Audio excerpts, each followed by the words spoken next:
बिस्मिल्लाहिर्रहमानिर्रहीम, अस्सलाम वालेकुम। मैं हूं ज़हूर अवान और आप देख रहे हैं ज़हूर अवान टीवी। और आज एडोब फोटोशॉप 7 की पहली हमारी क्लास है। इस ट्यूटोरियल में हम जानने की कोशिश करेंगे कि किस तरह से एडोब फोटोशॉप में काम हो सकता है। तो सबसे पहले जैसे ही आप एडोब फोटोशॉप 7 ओपन करते हैं तो इसका जो इंटरफेस है इस तरह का आपके सामने ज़ाहिर होता है। तो इसके जो टॉप पर आप देखते हैं यहाँ पे आपको मेन्यू बार नज़र आता है और इसके बिल्कुल नीचे जो है ऑप्शन बार आप इसको बोलते हैं, ये ऑप्शन बार आपको नज़र आता है। और इसके यहाँ पे आप लेफ़्ट साइड पे आप ये देखते हैं कि ये हमारा टूल बॉक्स है। और इसके अलावा आप जब राइट साइड पे हम जाते हैं तो यहाँ पे आपको यहाँ पे पैलेट्स नज़र आते हैं और यहाँ पे लेयर्स और मुख्तलिफ़ कलर्स जो हमने अपने ऑब्जेक्ट में यूज़ करने होते हैं वो यहाँ पे आपको अवेलेबल मिलते हैं। तो अब सबसे पहले मैं आपको एक बात बता दूं कि बाज़ दफ़ा ये भी होता है कि जैसे ही आप अपना एडोब फोटोशॉप ओपन करते हैं तो इसमें कुछ चीज़ें मिस होती हैं, जैसे कि टूल्स आपको नहीं मिल रहे, ऑप्शंस यहाँ से गायब हैं और इसके अलावा आपके कलर्स नहीं हैं और इस तरह लेयर्स और बाकी जो चीज़ें हैं यहाँ पे कुछ भी नज़र नहीं आ रहा, तो सिवाय मेन्यू के। तो अब इसमें ये होता है कि आप विंडो पे जाते हैं और इस पर क्लिक करते हैं, तो इसमें आप जब टूल्स पे क्लिक करते हैं तो आपका जो टूल बॉक्स ओपन हो जाता है। इसी तरह से आपको मज़ीद चाहिए होते हैं ऑप्शंस, उस पर आप क्लिक कर लेते हैं और फिर आप ये देखते हैं कि यहाँ पे आपको लेयर्स पे काम करना होता है तो वो आप उसे भी ले आते हैं। और इसके अलावा भी अगर आपको कोई चीज़ चाहिए होती है, कुछ स्टाइल्स वगैरह चाहिए तो वो भी आप ले आ सकते हैं। तो ये तो कुछ बुनियादी चीज़ें थी जो आपको मैंने बताई हैं। आज हम इसमें कुछ इसके जो पहले जो टूल हैं, टूल बॉक्स में जो मूव टूल है इसे भी हम इस्तेमाल करके देखेंगे और उसके साथ जो टूल्स हैं मार्क्वी टूल उसको भी हम इस्तेमाल करके देखेंगे कि किस तरह से इसमें काम होता है।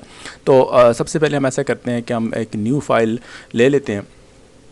न्यू फाइल जब भी आप लेते हैं तो आपको यहाँ पे आप ये देखें कि आपको लिखा हुआ नज़र आ रहा है, इसकी विड्थ आपको नज़र आ रही है जो कि है जितनी भी है, और उसके बाद आप इसकी जो है हाइट वो भी लेते हैं तो यहाँ पे पिक्सल्स में आपको बाय डिफ़ॉल्ट नज़र आ रहा है। तो आप यहाँ से आप इसको इंचेस में ले सकते हैं, सेंटीमीटर में ले सकते हैं, लेकिन इंचेस और सेंटीमीटर आप उस वक्त लेंगे जब आपने कोई चीज़ प्रिंटिंग प्रेस से बाद में जब आपकी जो फाइनल शेप जो आप जो बना लेंगे अपना बैनर वगैरह, तो वो जब फाइनल शेप आप प्रिंटिंग प्रेस से आप निकालना चाहते हैं तो आपको जितने सेंटीमीटर चाहिए होता है तो वो उतना आप यहाँ पे आप इंचेस चाहिए होते हैं तो उस हिसाब से आपने यहाँ से सिलेक्शन करनी है। तो अगर आपने वेबसाइट के लिए कोई ऑब्जेक्ट तैयार करना है, कोई पिक्चर तैयार करनी है जो आपने वेबसाइट पर फेसबुक पर अपलोड करनी है या यूट्यूब पर लगानी है, कोई तो थंबनेल बना रहे हैं, तो उसके लिए आपने पिक्सल्स को सिलेक्ट करना है। तो जैसे ही आपने पिक्सल को सिलेक्ट किया तो ओके करेंगे तो ये पिक्सल्स के जो ऑब्जेक्ट है ये न्यू हमारे सामने ओपन हो चुका है।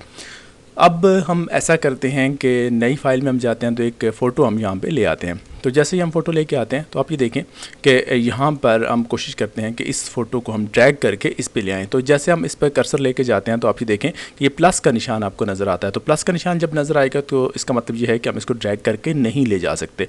तो उसका फिर तरीक़ाकार ये होगा कि हम मूव के टूल पर जाएंगे और जैसे ही हम मूव के टूल पर क्लिक करते हैं तो यहाँ पे आपका जो कर्सर है वो भी उसकी शेप भी चेंज हो गई। आपने देखा कि कर्सर की जो साथ है जो मूव की शेप है मूव टूल की वो भी बनती हुई आपको नज़र आ रही है। तो अब यहाँ पे आप फ़ोटो पे ले जाएंगे और यहाँ से आप ड्रैग करके इसको ऊपर ले जाएंगे।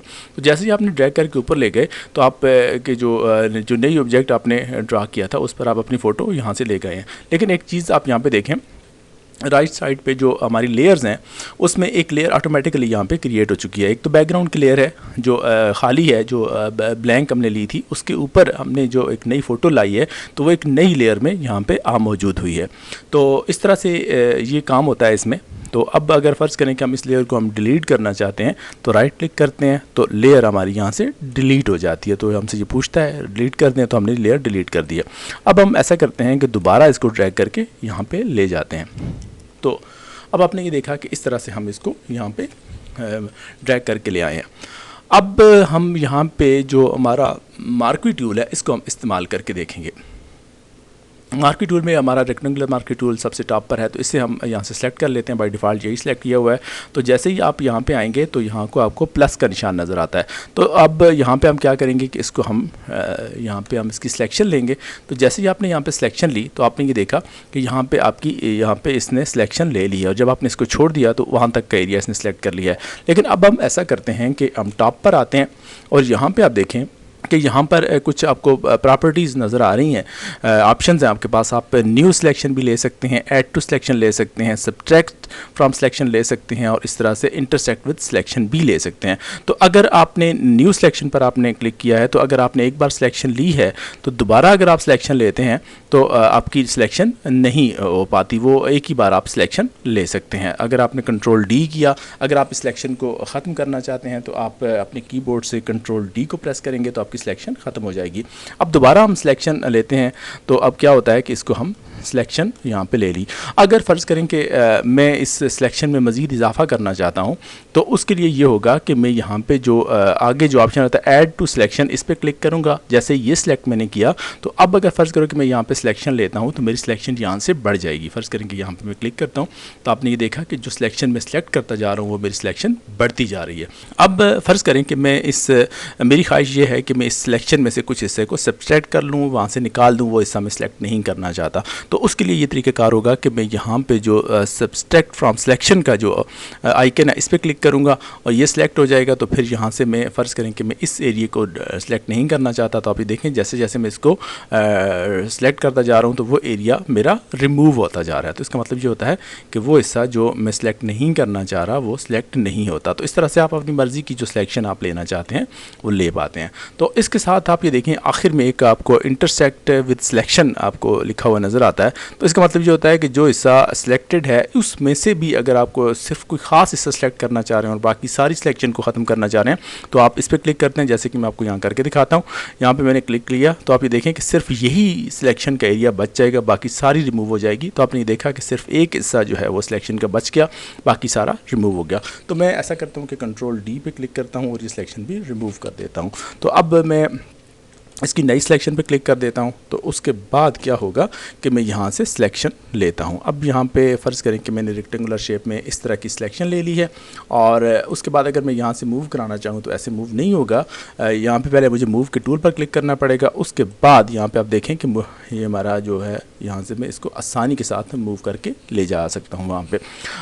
अब ये तो हो गया रेक्टेंगुलर शेप में आपने किस तरह से काम किया। अब अगर हम दोबारा बात करें एलिप्टिकल टूल की कि बेज़वी शक्ल में अगर हम कोई सिलेक्शन लेना चाहते हैं तो वो किस तरह से हम लेंगे, तो हम इसी को ही ले लेते हैं। कंट्रोल डी में करता हूँ तो ये पहली सिलेक्शन मेरी ख़त्म हो गई है। अब अगर फ़र्ज़ करो कि मैं यहाँ से इस शेप में जो सिर्फ इसका जो चेहरा है वो ले जाना चाह रहा हूँ तो वो मैं किस तरह से ले पाऊँगा। तो यहाँ पे फिर मैं मूव के टूल पर क्लिक करूँगा, उसके बाद इसको मैं ड्रैग करके ले जाऊँगा। तो आपने देखा यहाँ पे मैं ड्रैग करके ले आया हूँ।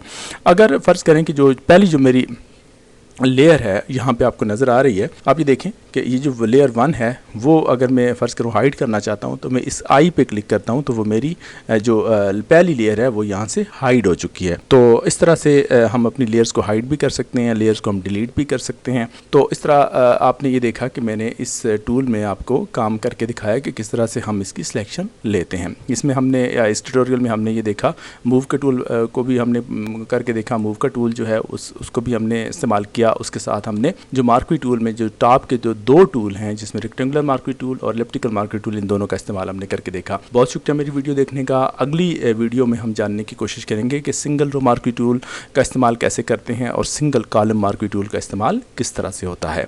बहुत शुक्रिया मेरी वीडियो देखने का।